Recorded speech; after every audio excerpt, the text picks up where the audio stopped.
just happen to be in Puerto Rico now. But you're a missionary in your workplace, you're a missionary in your school, you're a missionary wherever you are, because you should be sharing what God is doing. I was interviewing with churches in Houston and Chicago, and New York and Delaware, and I'd be in these interviews with these amazing pastors, and I'm like, God, this is a great opportunity. God, open the door.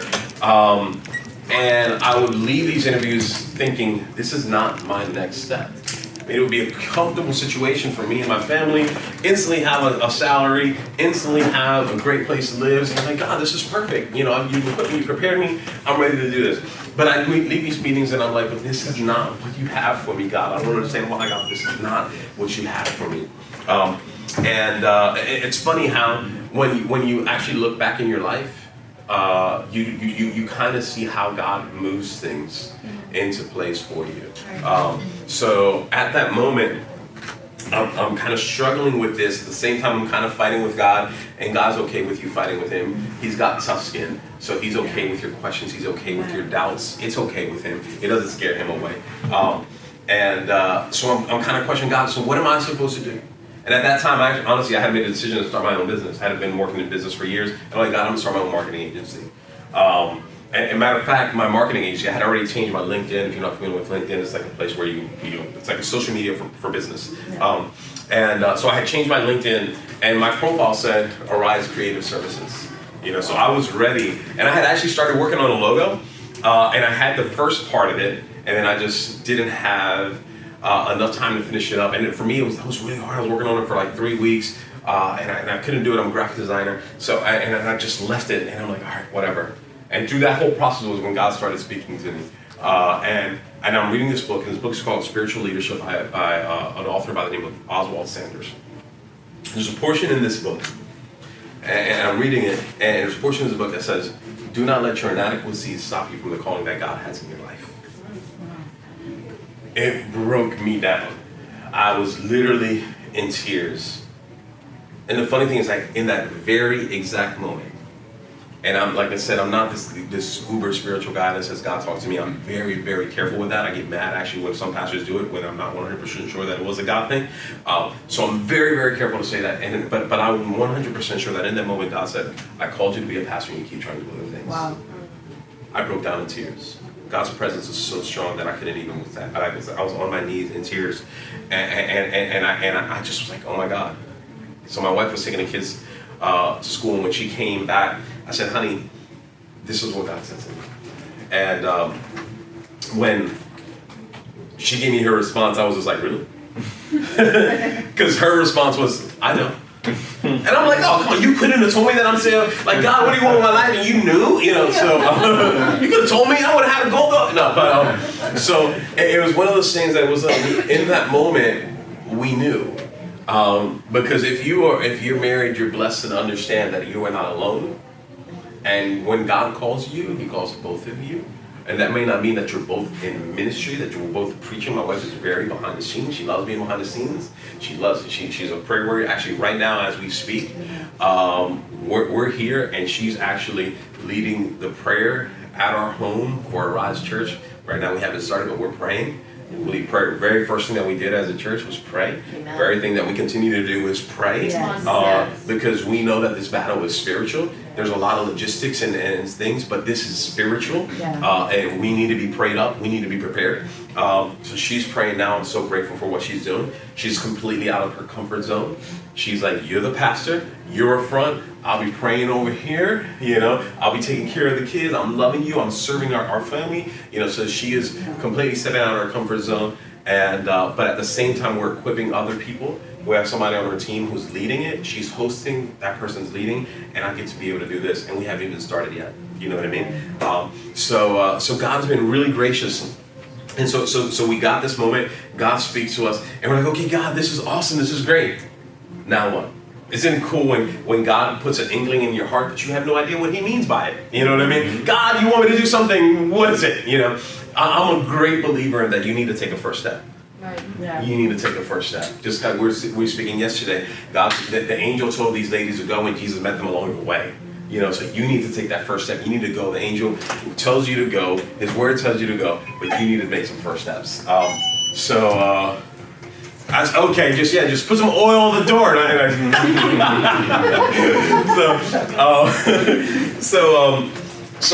So we instantly were like, okay, God, what does this look like? So God had called us to be a pastor, but then God started working on my heart and my wife's heart separately. And this is what it was. So for me, it was, okay, God, where? And I looked at some cities, and it was funny because we're part of ARC, our church. We're actually from a church by the name of Church of the Highlands in Birmingham, Alabama. Church of the Highlands was the very first ARC church planted, along with Rick Bizet's church, Celebration Church.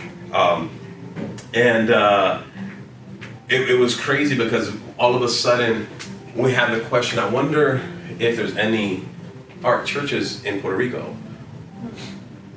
And we did a search, and I did a map search, and nothing. And then I'm on their website, and there has to be something. And I'm like, there's none. God, there's ARCs about almost going on 20 years old, and there's no ARC church in Puerto Rico. And I'm like, oh, okay, yeah.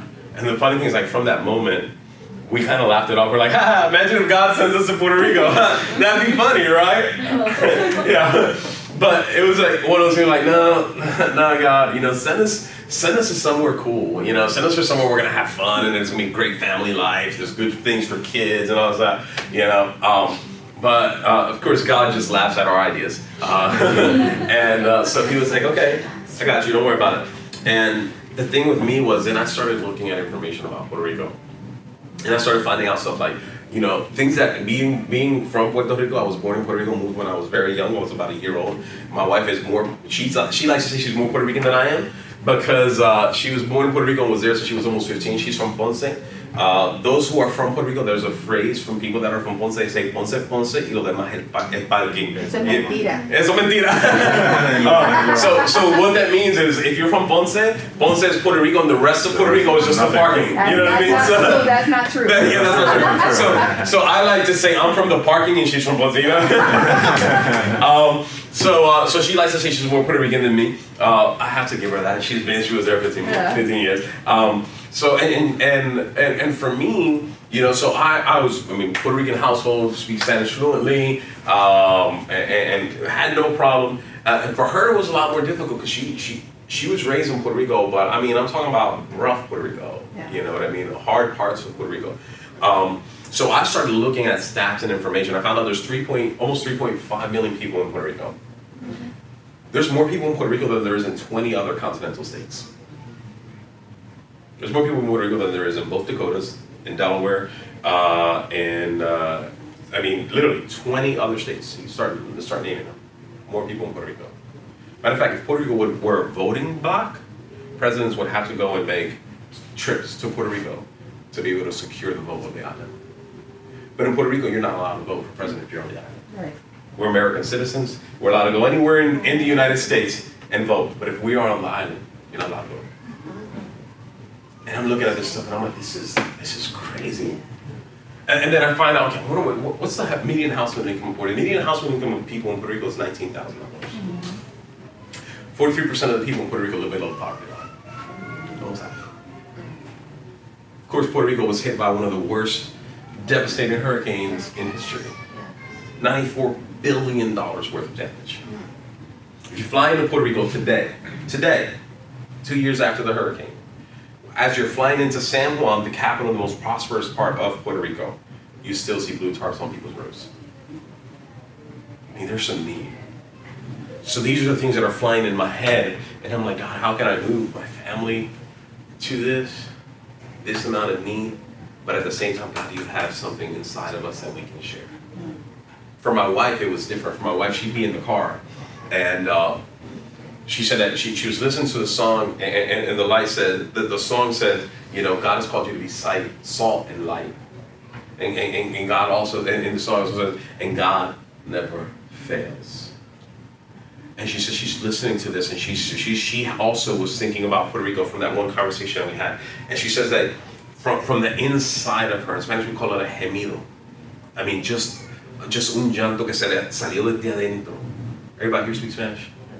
No? All right. So yeah. Yeah. So it was this yearning that came from inside of her, and she started to cry. It wasn't an emotional cry.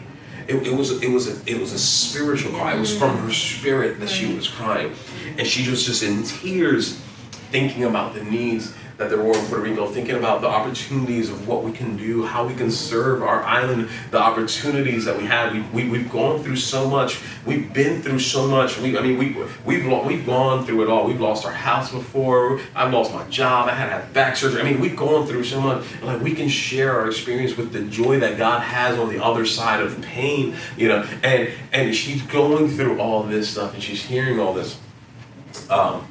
And she said it happened to her on 2 occasions. Another day she's at Walmart and she's about to get out the car and she can't even open the car door because the same thing comes over her and she starts to cry.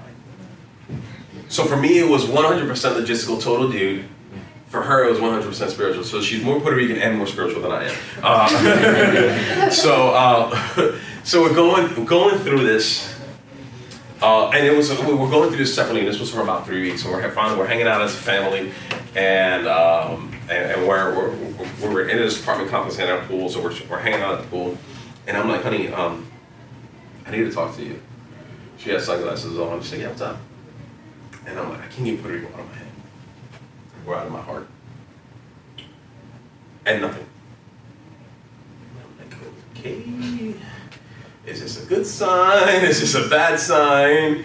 And then when she's able to muster up the words, she says, I can't talk about this right now. And I'm like, okay, I'm a husband, and if your wife tells you I can't talk about it, that means I need to talk about it right now. I want to know right now. If you told me I can't, this is gonna be big. This is gonna be big. So she says I can't talk about it. It literally took her about 3 to 5 minutes where she was crying and couldn't say a word. And she was finally able to speak, and I love that she would be here. She shared her story. She says it so much better than I do. And she was like, I can't get Puerto Rico on my mind. It was like, in that moment we knew, God, you're calling us to Puerto Rico. And all these opportunities all over the country that would have been so much easier to do, so much more comfortable. But God is calling us to where we have some extended family. That's it. Parachute into the island that you love. And show it that you really love it. Us, like, just as a side note, us Puerto Ricans, we're so passionate about our island. We love to live away from it. We need to bring our island up. We need to raise it up, you know. So for us, it was that. And the one thing that she says to me, and she said, so here's the thing. If we're gonna do this, we cannot do this alone. So we want our sending church to be Church of the Highlands, a church that we attended. And we want to do it through Mark. And I was 100% agreeing with that. I'm like, absolutely. Now that seems very easy, like, hey, I'd rather have your church send you and be part of Mark. But the problem was that Church of the Highlands is the second largest church in America. Almost 50,000 people attend every Sunday. And it has 20 campuses throughout all of Alabama, and now it's actually going into Georgia also. It has 19 campuses and prisons in all of Alabama. And I'm talking about campuses. They don't treat you like a prison ministry. It's a campus. It's a church campus. Every prisoner that's in there is not a prisoner. It's a brother in the Lord. And when they come out, they have a home to go to. Do you know what I mean? So it was scary for us. Like, okay, what are we going to do? Now, the beauty of it is that we had sowed our seeds and we had served our church. I had gone through Highlands College, a ministry program that they had there. And on top of that, we had served faithfully in our church. We led small groups. We led teams. We served on teams. We became part of our community. And the beauty of it is, you think about a church so large, like, oh my God, that's too big. But the beauty of it is that when a church is a life-giving church, and a church lives to serve its community, and a church lives to be in small groups and build community, it doesn't feel that big, honestly. I'm blessed. I'm able to walk into any of our 20 campuses, and almost always I know somebody at one of those campuses. I walk in there like, hey, yeah, I know you. There's 50,000 people. How's it that I don't know just one person? You know what I mean? Yeah. But God makes some amazing things. So the crazy thing for us was that when I was in Delaware at a church, serving at that church, working at that church, I had lost my job.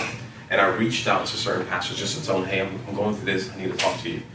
The one pastor that reached out to me was Pastor Lane Trance. Pastor Lane Trance is the number 2 at Church of the Highlands. And I had a relationship that I had built 4 years ago. So when I have this question in my head, can we be sent out by Highlands? The only person I can think of to talk to is Pastor Lane. So I say, Pastor Lane, I need to talk to you because for me, I got this calling. My wife feels the same calling, but we want confirmation from leadership over our lives. I believe in honor. I believe in structure. I believe that God honors the leadership that's above you, as long as that leadership is not oppressive and it's not self-centered, that those leaders are there for you, to encourage you, to promote you, to help you out. So I said, I need to talk to some leaders. So I had 4 leaders that I had lined up. One of them, the first one was Pastor Lane Trance, and I went to him and I said, Pastor Lane, this is what I feel in my heart. Marisol's in agreement, but I have no idea what this looks like because we'd love to. This is home, and I don't know if I need to go to another church and serve and then be our sending church because I don't think Highlands sends people out, right? That's why I'm like, I don't know if you guys do that. And he said, well, here's the thing: there's only one person that makes that decision here at Highlands, and he says it is a very difficult decision because we're a large church, and there's could be a lot of people who take advantage of that. So we want to make sure that anyone who sends out is prepared, is ready, and they're taking our name, and we guard that well because, honestly, Church of Highlands has a great commitment to the community and to the capital C church as well. And he says the only person who makes that decision here at Highlands is me. So 4 years before that, when I started that connection, when I reached out for help, I had no idea that at that turning point in our lives, it was going to be the connection that God used. Wow. So he says to me, go to your campus pastor, make sure that he is in agreement. And if he's in agreement, you get the green light. So I go to my campus pastor, his name's Charles Kelly. Now Charles Kelly is a special guy. Wears a belt buckle like yay big. And he is a true cowboy. Has a cattle farm and everything. Tremendous man of God. So I'm telling him, like, hey, Pastor Charles, here's the thing. This is what God put on my heart. And man, I just need to make sure, like, you're my pastor. Tell me if I'm not, it's not just the rice and beans from last night. And this is a God thing. And he says to me, Juan, if you don't go, I ain't gonna go. So I'm like, okay. And he said, dude, do it. This is what God is calling to you. I see it all over you. You serve this house well. I've seen your leadership. I've seen your ability. You're gonna do a great job. And we're like, yes. So my wife, honey, Highlands is giving us a green light. They're gonna be behind us. She's like, great. What about ARC? So ARC it's called the Association of Related Churches. It's a church planting organization that prepares you as pastors and sends you out properly.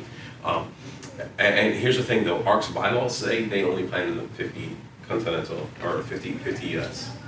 So Puerto Rico is the Commonwealth of the United States, and because of that, a lot of times there's a lot of rules that don't apply to it.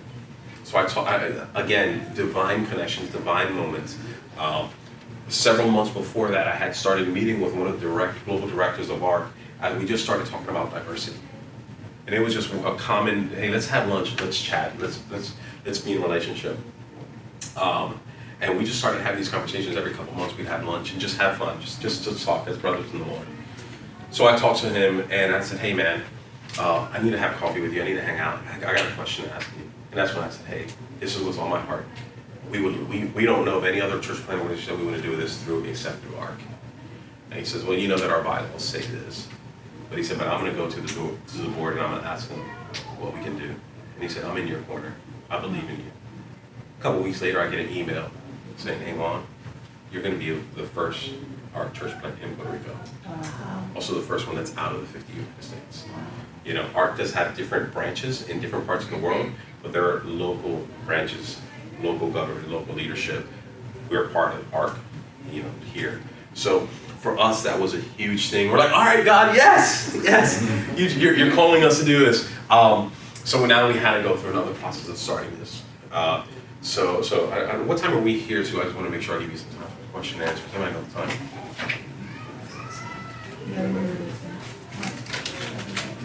So somebody just yell it out. I'll keep talking. 11:20. 11:20. All right, cool. I'll give you a little bit about what God is doing so far in Puerto Rico, and then I'll give you a quick question time to ask some questions. So to make a long story short, so we actually then sold everything we had, gave away the rest of it, and said, okay, God, we're moving to Puerto Rico. We took 14 boxes. That was it. God gave us an amazing location where we live. That alone was a God thing because we went in April. We had 4 days go in Puerto Rico, there's not apartment complexes. You can say, hey, I'm gonna go to this apartment, I'm gonna go, rent an apartment. You literally have to call every single person to look at the location and make an appointment. So you call them, they call you back, and then you say, I can meet you tomorrow, and like, I only got 4 days, can it be today? It was that. So my wife and I were literally in the car. She was on the phone, I was on the phone. She was on the phone, I was on the phone. It was crazy. Craziest 3 days that I think we've ever had. Just contact, and our phones we would be in the car. I'd be plugging in my phone, talking, and she'd plug in her phone because our phones were just dying. We were just constant use. So we were going through this, and then we had found a location that we liked. But here's the thing: in Puerto Rico, also a lot of the places do not come with appliances. So we found a place, and this place didn't have a refrigerator, did not have a stove, did not have a washer, did not have a dryer, didn't have anything. But we had to make a decision. We only have 4 days. This is it. This is what we're gonna get. So we're standing on this cliff, looking at the waves, and just taking the time. We're like, okay, these are our options. That was the one that we had decided. Okay, this is what we're gonna do. We're gonna get this. At that same moment, I get a call, and the lady's like, hey, you have a 3:30 with us, and I'm like, oh. Really? Well, yeah. She said, and it's right here. This is the name of it, and I'm like, yeah. We'll be right there. I'm sorry, we're running a little late. Luckily, we literally were 3 minutes away from where she was. Wow. So we get in the car and go over there, and we're like, sorry, we're running a little late. I didn't forget, of course. No, I wouldn't forget. No, not at all. No. So we go and we see this place, and it's beautiful. And here's the crazy thing: it was fully furnished. Not only was it fully furnished, but we walked into one of the bedrooms. Marisol and I have 2 kids. There was bunk beds in one of the rooms. Wow. And we're just like, okay, God, okay, this is, and honestly, we didn't take one picture while we were there, because we didn't think it would happen. This is over our budget. But we then, that night, we were eating dinner, and I say to the waitress, I'm like, can you please give me a piece of paper and a pen? And then she gives me this long piece of receipt paper, and I'm like, all right, let's make this work. And I'm writing, and I'm looking, okay, we gotta buy soap, we gotta buy a refrigerator, we have to do this, we have to do this, we have to do that. And just the mathematics worked out, like, you know what? It's actually gonna be cheaper to us to go over our budget, but we will then not have to buy anything. We move right in, and that's exactly what we were able to do. We moved with 14 boxes. I rented a truck from San Juan Airport. We bought, here's when you fly Southwest, bags fly free. Here's the trick: if you go to Home Depot, you get the large boxes.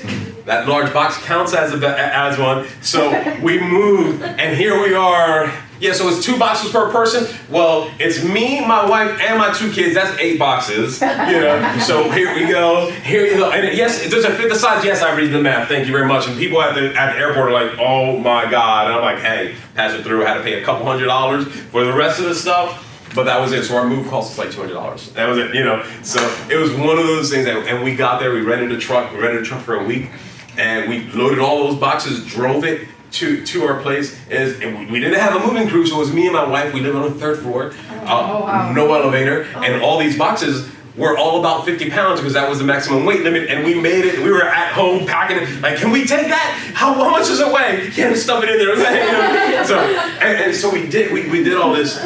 And so we're on the island, and now what we're doing now is building our team. So we're launching in January of next year. So we're building our team. So we're going every day out to the community, talking to people. I'm having coffee with people. We go, we're Corillo. We go, all of us together. We're a crew. Yeah. so we'll be having meetings, and our kids are sitting at the table next to us, and they're sitting there drawing. My kids are amazing. So we're just loving on people, sharing what we're doing, and it is completely different because it's not like launching a church where people know what a good church looks like. Right. It's launching a church where people have a reservation against church because they've been hurt for so long. Yeah. So we like to say we're not planting a church, we're pioneering one. So we're with an axe breaking the ground, not just tilling the land to lay the seed. So God has blessed us, and we have about 25 people on our team. Additional to that, we have about probably another 10 or 15 people that we're like setting up meetings, and we're just loving on them, but they haven't decided they're 100% on the team, but you know they are. You know what I mean? They're just kind of like, oh, I don't know. They just don't know yet. They just don't know yet. Our social media has begun to blow up. We have almost 800 people that are following us on social media right now. I mean, and it's just for us, it's like, God, and the number one question I get asked online, number one question, where are you guys? People are scared to be part of the team. Not everybody likes to be that pioneer to do stuff, but people are crazy waiting for us to start. Oh, good. They're just like, we are, when do you guys start? When we start in January, okay, let me know. You know, like, you don't want to be part of our team? Like, oh, yeah, that sounds good. Yeah, no. They want to go to the church, they want to sit in the back row because they've been hurt for so long and they want to hear, they want to feel sure, they want to be like, okay, is this place going to hurt me like the last place hurt me? Is this place going to take advantage of me like the last place took advantage of me? And when they get there and we start empowering them and we start pulling out what God has put inside of them, when they see that, hey, this dude right here ain't nothing but a man who got issues, got problems, and you ain't following me, we're all following Jesus. Yes. So let me help you and you help me and let's push this kingdom forward. Amen? So that is Arise Church. That is missions. You can do missions right where you are, no matter where you are. I know it said missions, and you may have thought you were getting strategy, but I really just wanted to share a life on mission. That's what we did when we sacrificed everything and just said yes to God's call. You know, so any questions? Yes. I have a question. Okay. Well, with him, You should go first. you sure? Yeah. Okay, go ahead. I just wanted to ask you, are you gonna, is the main language gonna be Spanish or are you gonna do English? We will be a bilingual church. Okay. Yeah, we were going to be a bilingual church. And the reason behind that is, so the place that we're in is going to be called Dorado. I know. Yeah, so Dorado has a very big English-speaking population also. Right. So, and here's the thing also, the younger generation in Puerto Rico is bilingual. Bilingual completely. Yeah, and the beauty of that is, I am a big believer in community, not just the church community, but how we can impact the rest of the community also. And I'm also a big believer in growing in business, and English is the language of business. You know what I mean? So you have to be able to speak a language. If you start a business in China, you need to be able to speak English. You know what I mean? So being able to develop that and bring that culture up in the next generation is part of what we want to be able to inflict in our culture. So we'll teach our kids in English, teach them English, you know, so that way they can be part of this world economy and help bring Puerto Rico up to the, I mean, where Puerto Rico is culturally, I mean, not culturally, geographically located, it is the door between South America and North America. In North America. America no longer is as big a producer as it used to be as a consumer. So there's so many things that are produced, and Puerto Ricans are one of the few that speak both languages and also understand both cultures. There's a lot of people that speak languages but don't understand cultures. So that's what we will be. Second thing I was going to tell you, look for a blue building, white windows with rejas. I don't know how to say rejas. Gates. Yeah. Gate. That's what you need to look for. Blue building with gates. Got you. I'll look around. I literally, the other day, I literally drove around for 3 hours. Just driving and praying, God, I'm surrounded in the city of prayer. I don't know where you have us, where you want us. And I'm looking. So thank you. Amen. You had a question? So when God calls you like to go somewhere far, like away from your comfort zone to do a mission, how do you mentally prepare yourself for that? So part of this is relational. You have to have a relationship with Jesus. And you have to be okay with fear. You have to be okay with doubt. And part of that is relationally. Like if when you're married, you know, it's not like every day is perfect. There's gonna be days where you guys have issues. There's gonna be days where you're like, oh, I'm tired, you know. So, but what makes the next day possible is a relationship that you have. So you're gonna, when God is calling you something outside of your comfort zone, it's out of your comfort zone. So you're gonna have doubt, you're gonna have everything, but your relationship is what strengthens you to keep going forward. You know, so you have a relationship with God. So then you're gonna get in His Word, you're gonna get in prayer, and the Word and prayer is what's gonna be what conquers your fear. You know what I mean? So keep seeking Him, and He's gonna make that clear. Okay. Good. Anything? That answer your question? Yeah. Good. Anyone else? I see you thinking about it. I'm Yeah. like teetering. Go ahead. You know, it was kind of like him, you know. For me, I definitely feel a calling on my life to go, and it's been like almost a year now because I just like restarted like my real walk with God. Yeah. And but like it's very, I don't know, because I do get scared because I don't know where. Mm-hmm. I just recently got into a relationship with somebody, so that's like, you know, if God calls me, like, you know, what about that? And a lot of fears come to play, and I know you just said that you have to be okay with fears. Mm-hmm. So it's just but I have a calling, and I feel it. Yeah. You know, like your wife was saying, like that spiritualness, like I feel it. I don't know where, but I feel it. You know, and so that's kind of like stuff that I'm worried about. So. And I think it's kind of like we were talking even about yesterday. Something you need to take steps before you see Jesus. You know what I mean? So what steps are you able to take now that help you move forward towards your calling? Right. You know, your calling is, and it's kind of like, when I think about calling, I used to think about Jesus calling me, hey, come here, I'm right here, this is where it is. Now I think of calling being, hey, come on. Hey, yeah, keep coming, come on. Come on, yeah, come, we're here, come on, keep coming. So calling isn't a destination, it's a continual movement. You know what I mean? Wow. So instead of thinking, I'm here, God, I made it, because I went through that. When I was in full-time ministry, I thought for myself, I made it. I did exactly what I wanted to do since I gave my life to Jesus. And that's, I now work and I get paid to do ministry. God, thank you. Then I lost it all. And then I'm like, God, now what? I got fired from a church. That's a whole different story, and God radically transformed that whole situation. Now I'm actually in good relationship, and that pastor actually sowed an amazing seed into our Rise Church. It's an amazing story. But it was funny because in the moment I thought I was done.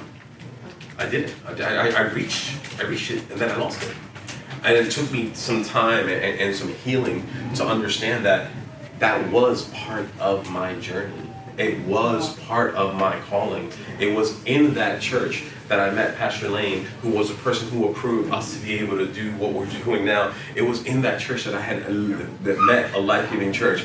It was in that old school Pentecostal church 10 years before that I met Jesus and I got turned on fire and I fell in love with him. But I also wanted more for the church, and I wanted the church to be more relevant, and I wanted the church to do more than just have services on Sunday and be a Christian club. It was in those moments. You know what I mean? I was talking to a gentleman in the class before you guys, and he was like, I feel like I'm not doing anything.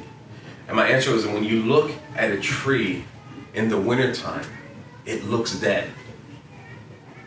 You see it has no leaves, it has no light, but that tree is not dead.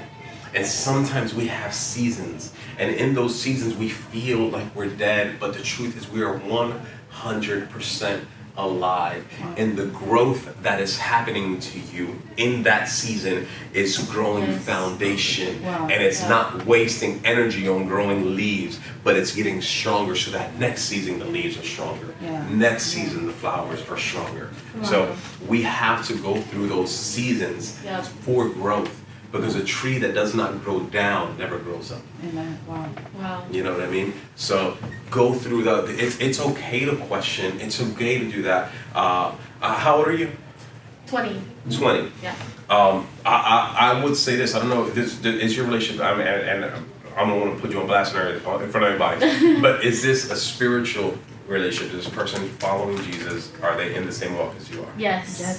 Awesome. Y'all approve. Yes. Okay. Good. So then, if this is a spiritual relationship, then that has a good dynamic, because you both are following the same one. Amen. You know what I mean? So if this is what God is calling you to, God will make confirmations. God will work in both of your hearts. Right. And if it's not, you guys should both be spiritually mature enough to love each other, or like each other enough to say, this is not what God wants for us. Right. You know what I mean? Because if God is calling you in different directions, it's either not God's will or not God's time. Wow. Okay? So, and I know this because I dated my wife, and then she broke up with me. And then... Oh, really? So Josh, he's the worship leader here. Okay, I think I saw. Yeah, I see him. Yeah, absolutely. The guy with the camera right here that took a picture. The guy that interrupted with him. Yeah, absolutely. We'll talk about interruptions. So that's the thing. So God, I mean, so you have to be sure that sometimes it's not God's will, it's not God's time. Yeah. But when it's God's time, God works everything out. Yes. You know what I mean? Amen. Now working out doesn't mean it's gonna be perfect. Also, all of our flowers and everything's perfect, but it means that you guys are moving in the same direction. Right. Again, God's calling, and you guys aren't waiting to get here. You know, oh, everything's perfect, marriage is perfect, but God is saying, okay, this is Right. it, and you're following God. Gotcha. Hope that answered your question. It did. So, good. Thank Good. That was all for you. Awesome. Anyone else? Putting you on blast. Who you dating? Who you dating? I'm okay. He loved Jesus? He loved you. He better not love Jesus. Bring him in here. Go ahead. The mother, so. Oh, yeah, there you go. So we'll baptize him. I'll talk to him now. I got your back. Let's talk. So, anyone else? We got 3 minutes. One more question. What was the name of the book that you said? It's called Spiritual Leadership. Spiritual Leadership. It's a Christian. Huh? Who's it by? Oswald Sanders. Oswald Sanders. It's an old book. Has a lot of great Christian truths in it. So the author, you'll notice by the writing that it's not today. So a lot of the writing is old English standard, but the contextualization of the book is very practical because the Word of God never changes. And the practical steps are. And if you're looking for it, I can confirm and see if that's it or not. Yeah, it's a great book. It's one of those books that I know will be in my future as well as my past, because I've actually made a commitment to read that book every couple of years. I want to go back and just bring some foundation to it because it's really, really good. Anyone else? Yeah, and that's how you divide a church, So